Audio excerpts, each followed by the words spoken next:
каток на Талом озере.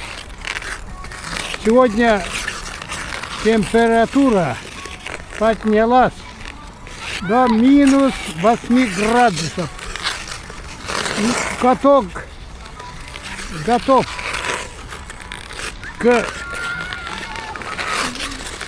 катанию студентов, жителей города Якутска.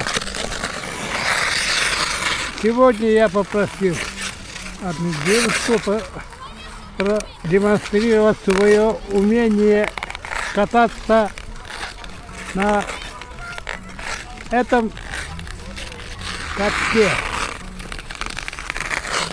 Но сегодня рабочий день, поэтому народу не так много.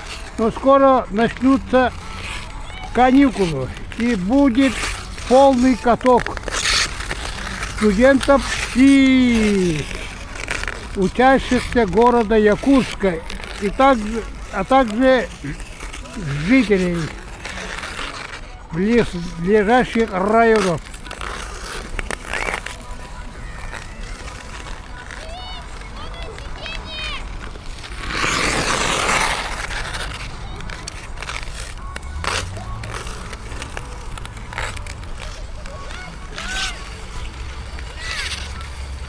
Этот каток находится на территории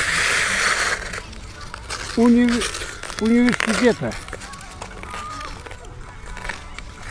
Так что если у студентов будут выходные, они будут свободны от занятий и могут свободно, бесплатно кататься на этом катке.